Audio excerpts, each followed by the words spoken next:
Estamos de vuelta acá en las mañanas informativas y ya está con nosotros el almirante Montoya para hablarnos sobre la presencia del terrorismo en el Perú. Almirante, muy buenos días y gracias por estar aquí con nosotros. Buenos días, Miguel, gracias por la invitación. Almirante, cuénteme, ¿cuál es la presencia del terrorismo todavía en el Perú? ¿Hay presencia? ¿No hay presencia? ¿Se han disfrazado? ¿Están ahí escondidos? Sí, tendríamos que regresar un poco al finales de la lucha contra el terrorismo de la década de los 90. Cuando se estaba por terminar de vencer a Sendero Luminoso, militarmente se le había vencido, pero faltaba consolidarlo con la derrota completa en el campo político de ellos. Cuando se estaba para completar esto, vino el cambio de gobierno. Y ese cambio de gobierno fue traumático para el país, realmente traumático, lo estamos viendo ahora. ¿Por qué? Porque el gobierno entrante no reconoció lo de la lucha contra el terrorismo, dejó que las cosas siguieran, consideró de que ya no había terrorismo, retiró el presupuesto de las Fuerzas Armadas, la recortó al mínimo, y esto permitió que se mantuviera en el BRAEN un grupo activo de terroristas que lo seguimos combatiendo a partir del 2006, julio del 2006. La lucha empezó realmente después de que se aprobó en el Consejo de Seguridad y Defensa Nacional la política para combatirlos en enero o febrero del 2007, si no me recuerdo. Y ahí venimos con ese grupo activo en armas de Sendero Luminoso. Por otro lado tenemos al otro sector, al sector político de Sendero Luminoso. Abimael Guzmán dijo, esto es un recodo en el camino. Había que recomponer fuerzas y buscar nuevas estrategias para continuar con la lucha que tienen ellos. Y esto fue un involucramiento en el tema político. Prepararon gente, los que salían de las cárceles volvían a reciclarse como senderistas, realmente con otra cobertura.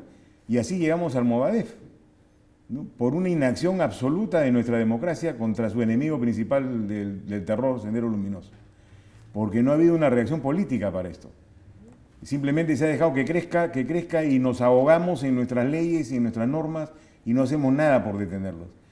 Venimos denunciando esto desde hace muchos años en la prensa. Además que todo este proceso que usted está narrando genera una revictimización de las personas que han sufrido el terrorismo, ¿no? Tanto Fuerzas Armadas como los civiles. Definitivamente. Pero acá viene otro tema. Salen los familiares de los senderistas. Y los familiares de los senderistas están enjuiciando al Estado por reparaciones y ya han tenido, se ha dado casos que han sido dadas. Eso es inconcebible, ¿no? No se le da reparaciones a los miembros de la Fuerza Armada y se le da a los terroristas. En el gobierno de Toledo sucedieron varias. Entonces, esas cosas trastocan todo lo que se ha hecho. Cambia el sentido de lo que fue la lucha contra el terror y se convierte en otra cosa. Ahora estamos preocupados porque aparecen congresistas como asesores de una congresista. Aparecen terroristas, perdón, como asesores de una congresista. Eso es algo inconcebible. Están metidos en el magisterio. Hay más de 900 informados por el mismo magisterio, por el mismo Ministerio de Educación, que están para ser despedidos por la ley que ha dado. Ayer me sorprendió que el secretario nacional del SUTEP, del CENSUTEP, denunciara que estas bases regionales eran lideradas por personas vinculadas a la subversión. No lo dice usted, no lo digo yo, lo dijo el secretario nacional del SUTEP, el cual es una persona de izquierda, no estamos hablando de personas de derecha, personas vinculadas a las Fuerzas Armadas, no.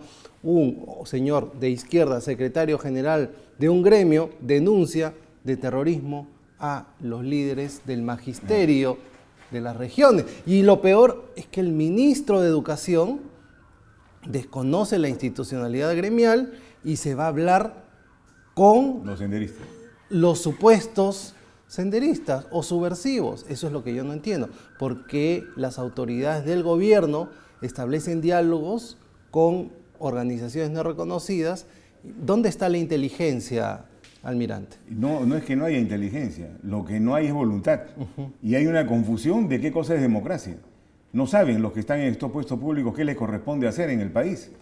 Tenemos que hacer una autocrítica de los ministros de Educación que han habido desde el año 2000 a la fecha, porque los textos escolares fueron cambiados y se les ha enseñado a nuestros niños una verdad falsa, o sea, no es la verdad de la historia del país. Se ha puesto a las Fuerzas Armadas al nivel del grupo terrorista, a raíz del informe de la Comisión de la Verdad, que también cambió toda la situación existente.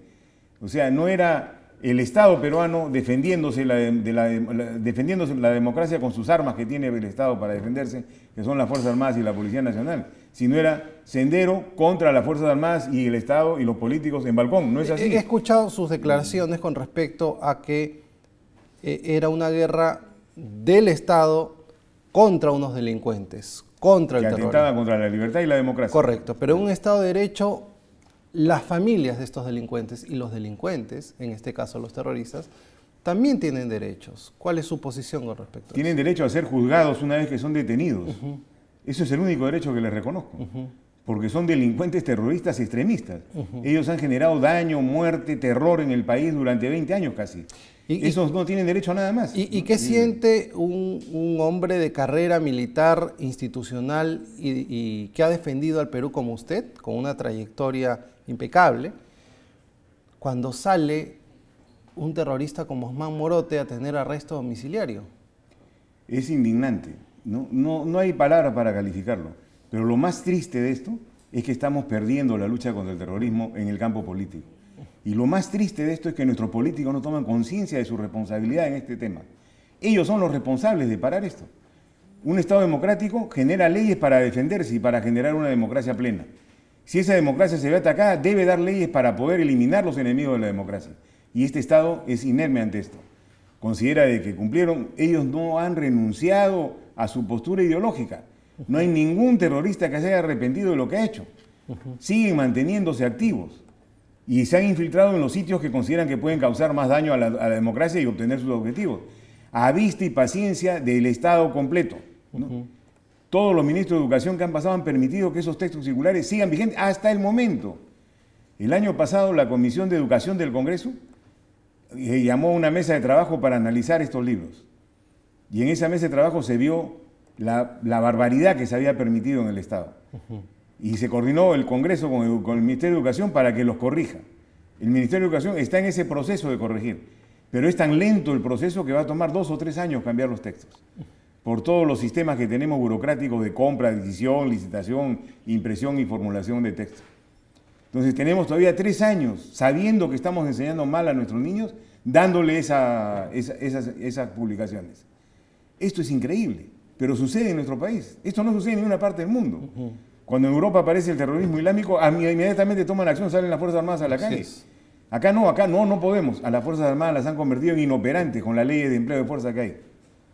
O sea, las leyes de empleo de fuerza que se han dado restringen el uso de las armas al mínimo. No tienen carácter disuasivo si es que salen a contener alguna manifestación en este momento. Almirante, hablemos del BRAIM. ¿Cuál es la presencia de grupos terroristas en el BRAIM todavía?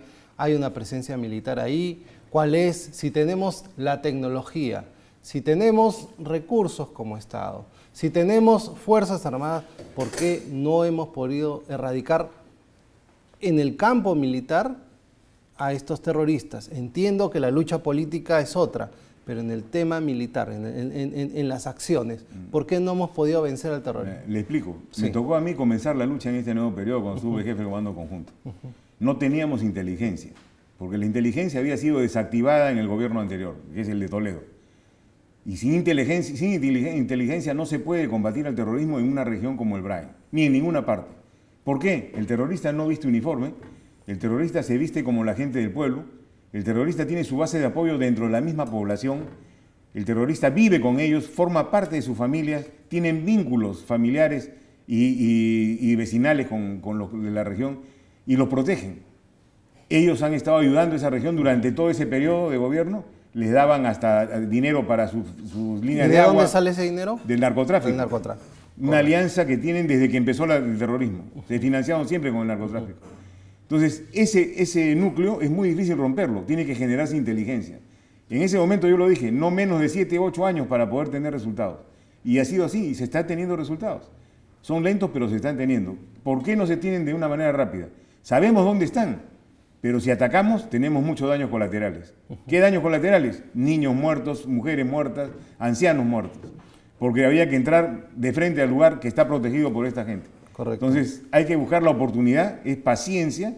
Falta poco para terminar el grupo terrorista, no al narcotráfico, no confundamos. Actualmente el narcotráfico está activo y vigente en la zona y el gobierno sigue con los brazos cruzados en muchas cosas, como por ejemplo las avionetas. Al día entran 4 o 5 avionetas a sacar droga de la zona del Brain y la zona del norte del Brain. Y no se toma ninguna acción de interdicción. Vaya a preguntarse por qué. Cuando tenemos el financiamiento y la alianza con el gobierno de los Estados Unidos, inclusive para esas cosas. El gobierno de los Estados Unidos prohíbe emplear sus equipamientos y que tiene que hacer el Perú. Así cualquier avión que tenga equipos americanos en la lucha contra de interdicción aérea. Okay. Ese es un tema serio, pero el Estado debe saber también meter la mano al bolsillo y comprarse aviones en un país que no nos pone límites. Ok, mire, invitamos a que todos puedan hacer sus preguntas a través de las redes sociales, sea Facebook o Twitter. Claudia Yaz dice que en la historia del Perú deberían tocar el tema de la historia del terrorismo para que todos sepan, ya que hay muchos jóvenes que ignoran ese tema. Y ese es un problema, efectivamente. Ustedes pelearon para darnos una paz social y ahora muchos jóvenes no recuerdan. La vez pasada creo que vi alguna entrevista por ahí donde muchos no sabían. Yo he sido hasta este año docente en la Escuela Militar de Chorrillos y algunos cadetes realmente desconocían la historia del Perú.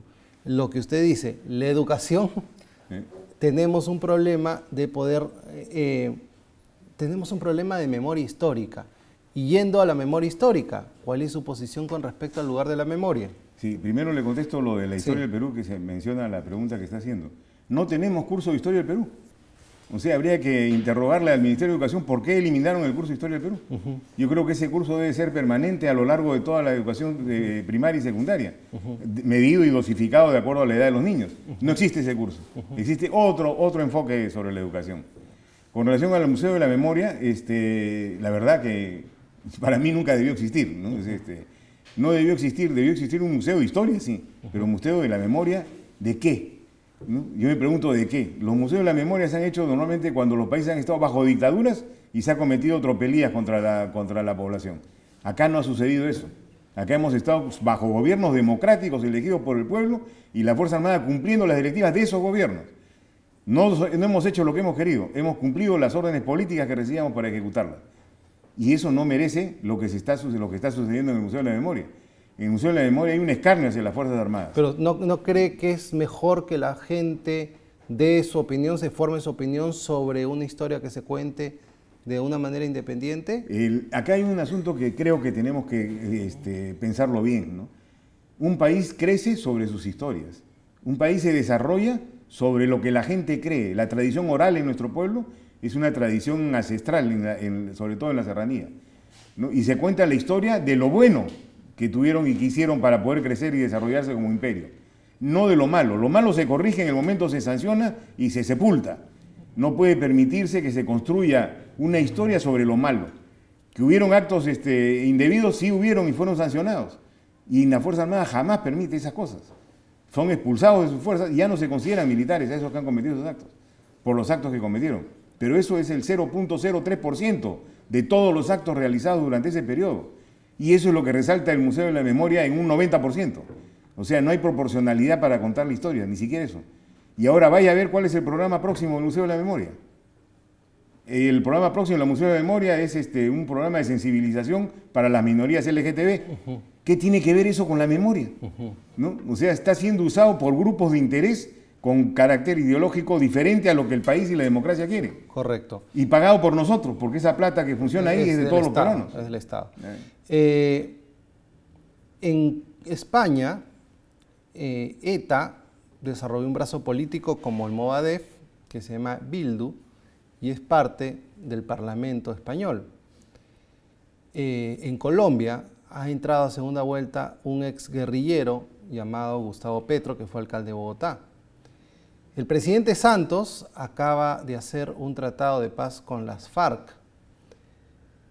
Mucha gente se diría, ¿para qué nos seguimos matando si mejor debemos insertar a la gente en la política y que decida la gente el castigo o la participación que deben tener estos señores, por ejemplo, los del Movadef?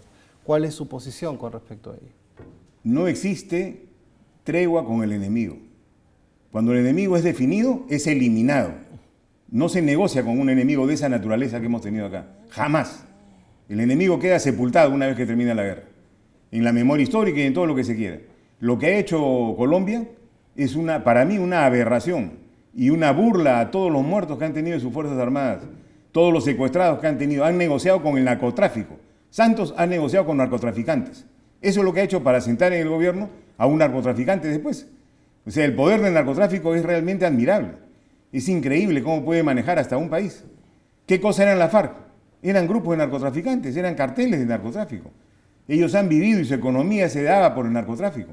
Ahora esos los tienen en el Congreso. Eso es inaceptable. Una pregunta, ¿qué hace un terrorista como estos terroristas de la FARC cuando deponen las armas? Ok, Petro, que era un guerrillero del M-19, se dedica a la política. ¿Qué hacen los demás? ¿Hacen política o siguen vinculados al sicariato?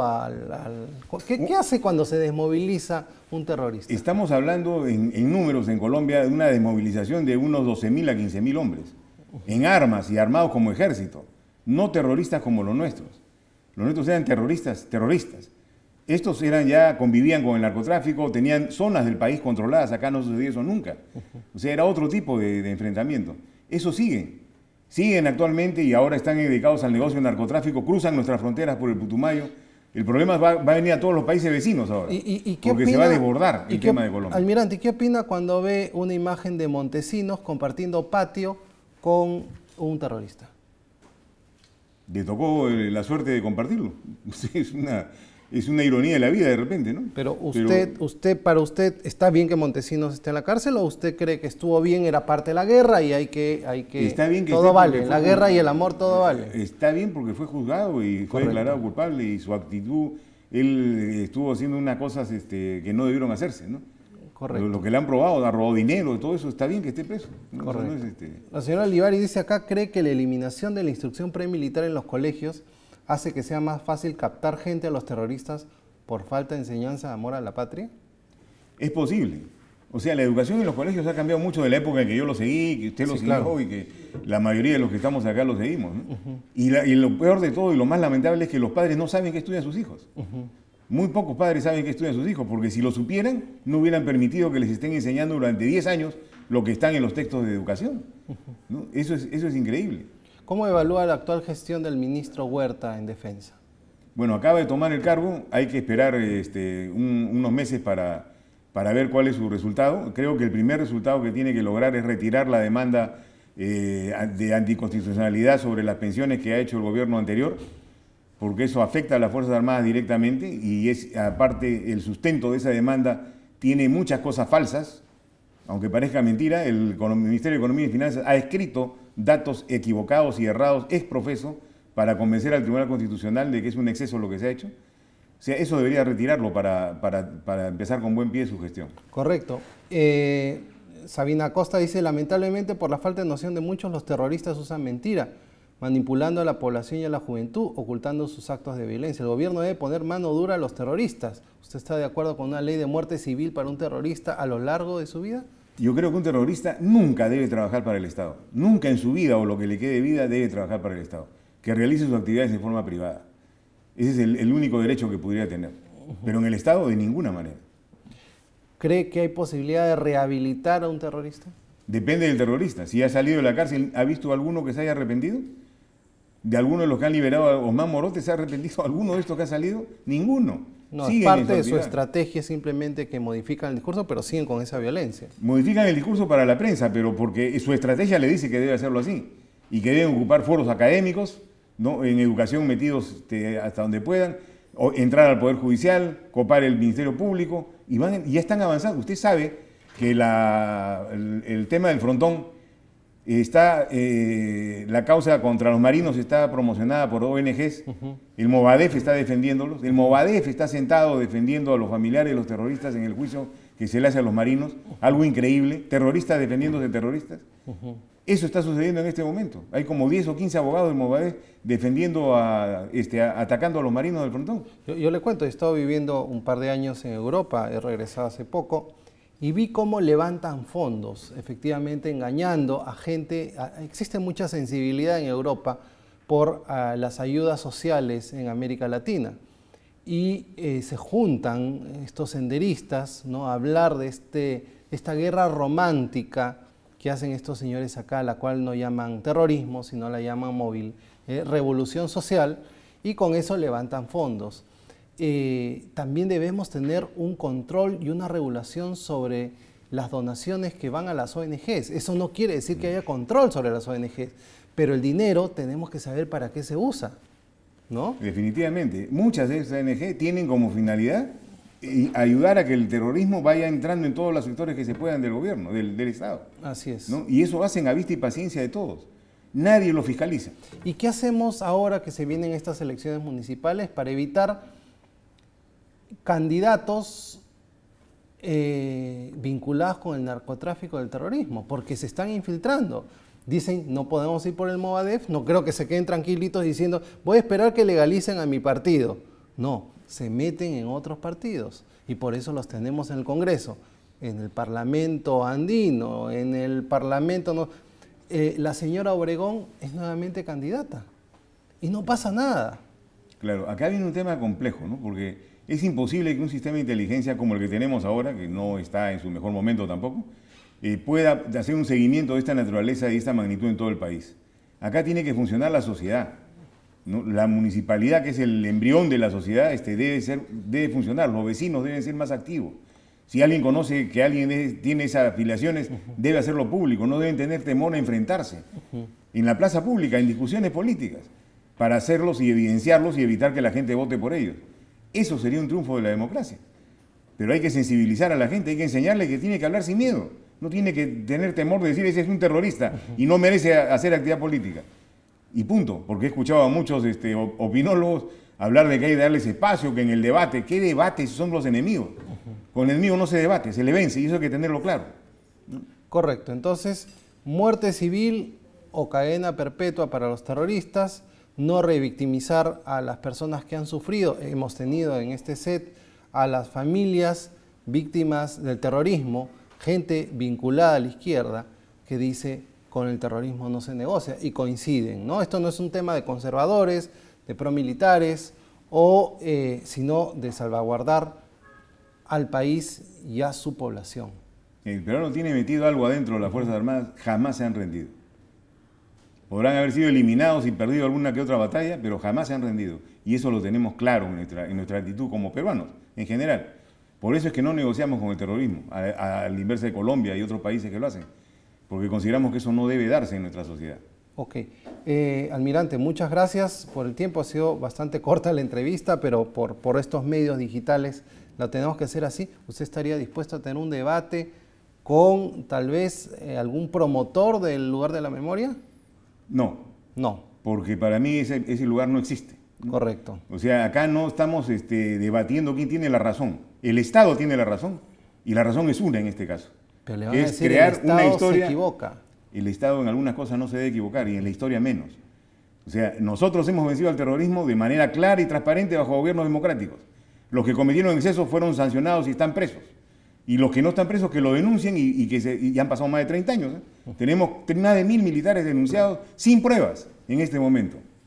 O sea, tiene que haber un basta ya. Ustedes se ponen en la esquina y ven cómo el Estado avanza, pero no son parte de él.